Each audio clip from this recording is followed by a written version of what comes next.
Yo, we had to make this video, y'all. It is 12 o'clock on the Sunday afternoon, February 5th. Breaking news. Kyrie is going to the Dallas Mavericks. My boy T, how you feeling?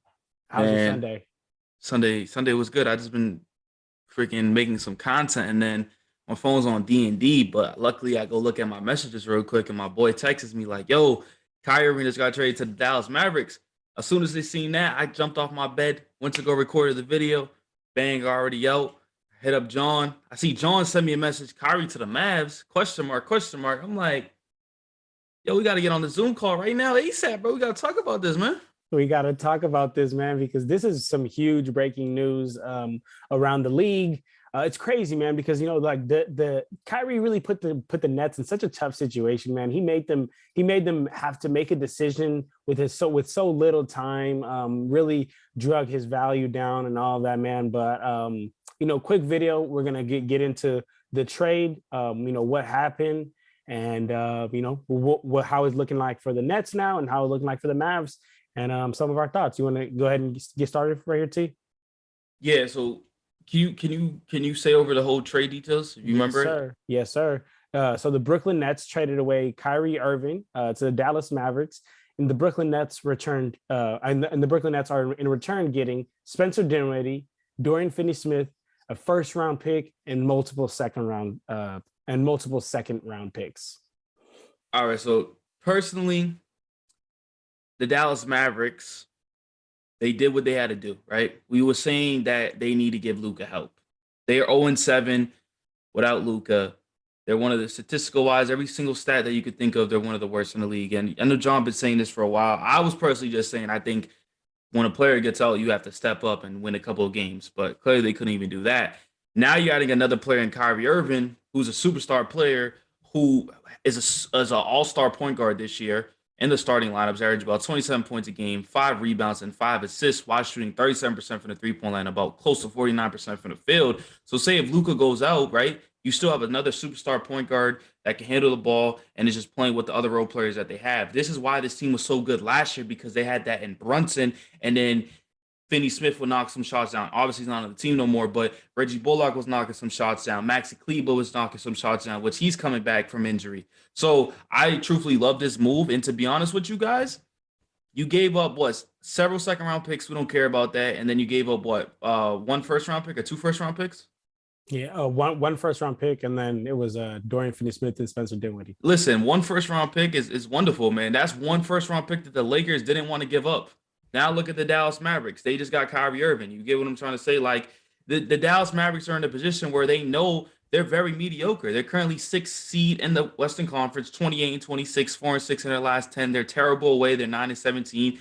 So when you know you're mediocre, what does Mark Cuban do to improve his roster? He trades for a superstar. Dinwiddie, inconsistent. Finney-Smith, ever since he got paid, has been up and down. Now you got this. Now the big question that's going to be asked for, John, is he wants that 4-year max extension. And that's why he didn't want to stay with the Brooklyn Nets.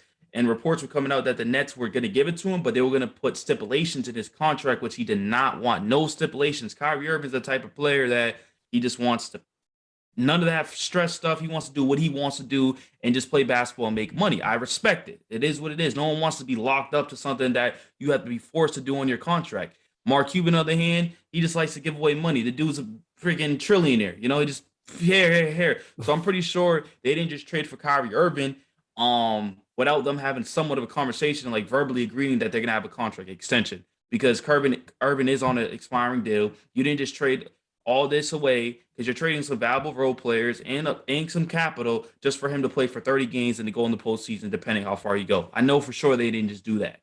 They had to have somewhat of agreement. They're probably gonna get tampering. It's probably going to come out some in the next week or so. Something this came out, but I like the move. It's going to be interesting to see how Kyrie and Luka plays together. I think you keep the ball in Luka's hand, but that means Kyrie Irving's got to play a lot more off ball. And also, the Dallas Mavericks defense is going to be very questionable now, John. Luka doesn't play defense, and Kyrie Irving is not the greatest defender. And you just traded one of your top perimeter wings in Dorian Finney-Smith.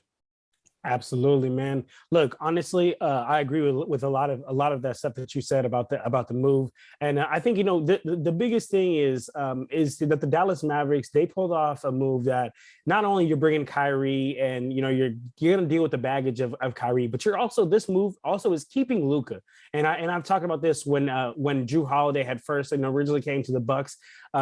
That was right before Giannis, really started winning and being, this constant champion that he is.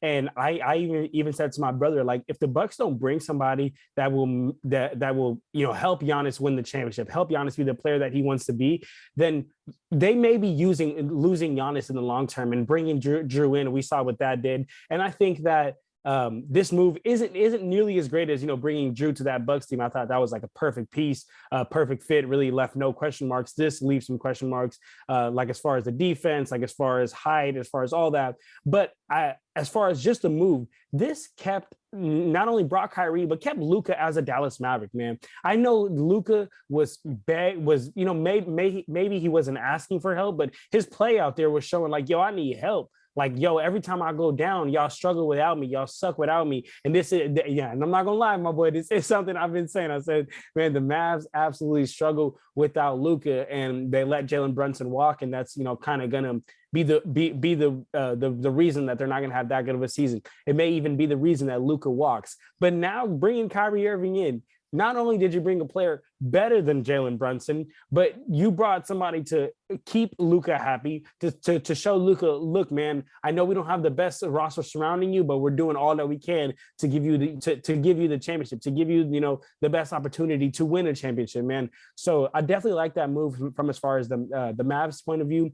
But then again, like there to everything, like how you mentioned, there's a pros and cons, and I think that the Dallas Mavericks now are gonna they're gonna have to think about it. They're gonna have to offer Kyrie this extension when his time comes, because look, man, if you bring in Kyrie and he just left Brooklyn tripping on some stipulations and didn't want no restraints in his contract, you're gonna have to give him what he wants over here.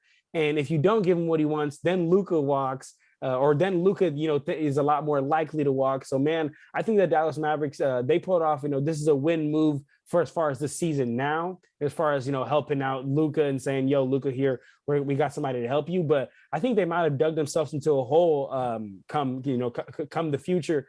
But it's like how we always say, my boy, when you have a chance to get a championship, when the championship window is this big, man. And I don't even think that this makes them a championship team. This definitely makes them better, but doesn't make them a championship team, in my opinion. But when you have a shot to go for that, to say, yo, I think we may have a shot for the championship title, you go for it. You do whatever it takes. So from the Dallas Mavericks side of things, I'm happy for them. I think this is definitely going to make them more of a competitive team.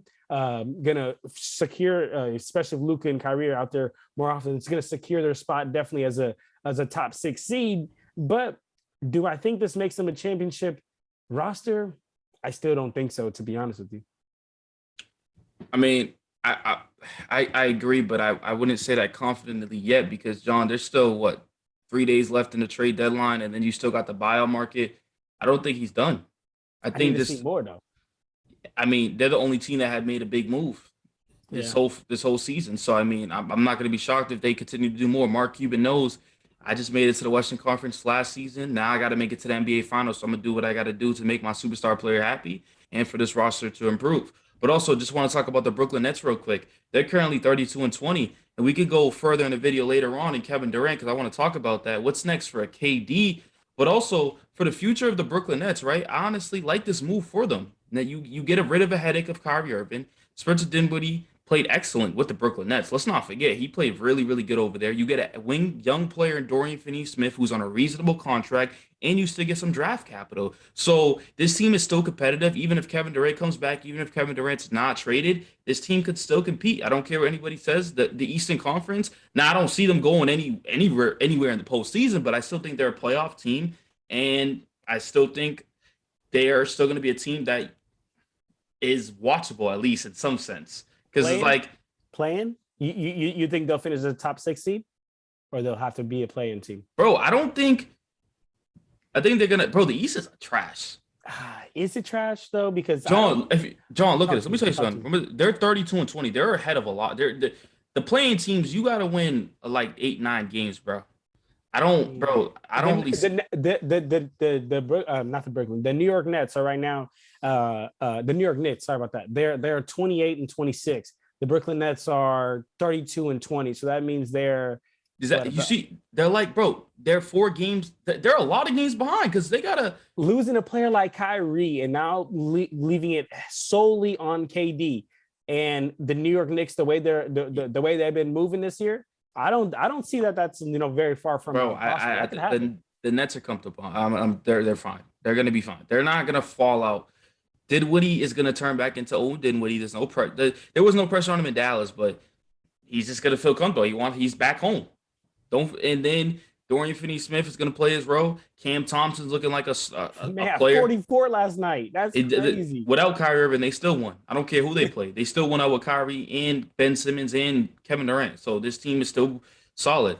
I want to be too, but this move still makes them a playoff team for the Brooklyn Nets. They needed to get rid of Kyrie Irving anyways.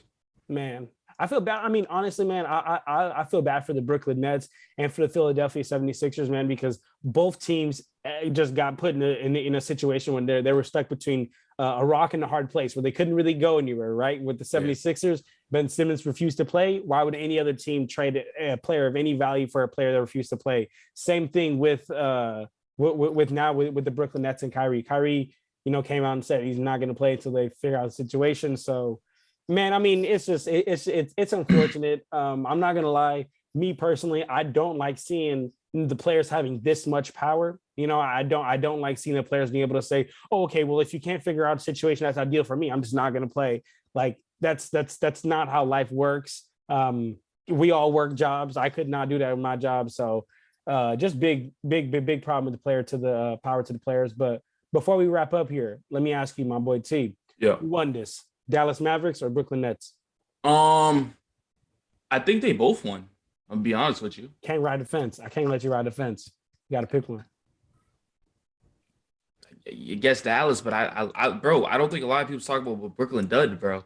You get a first round pick with 2 seconds. Yeah, seconds don't really matter, but you get a first round pick out of Kyrie Irving, right? And then you still get good role players. These are not bad role players. These are some good role players on your team. You get rid of a headache that he was leaving anyways at the end of the day, right? You only had, and the crazy thing is, the question was going to be, if Kyrie Irving was not traded, was he going to play those rest of the games? No one knows. Yeah. So you're going to get players that are playing, and you still get draft capital for the future. So I like the Mavericks do. They're going for the championship. I love teams that are competitive and want to win, but I like what the Nets did too. Okay. All right. Yeah, I'm not gonna lie. I'm more on the side of the Dallas Mavericks because now you just landed a star player like Kyrie, and you kept a player like Luka, man, kept him happy. So I'm definitely more on the side of the Dallas Mavericks. I'm interested to see what the Nets are gonna do, if they fall much or if they don't fall. So family at home, let us know who won this trade. Was it the Brooklyn Nets? Was it Dallas Mavericks? Are you excited to see Kyrie in Dallas? In a whole New Jersey, hooping next to Luka? You think the Brooklyn Nets are gonna fall off? Let us know in the comment section down below. Besides that, we love y'all, man, and hope to see some more big news around the league, man. We out.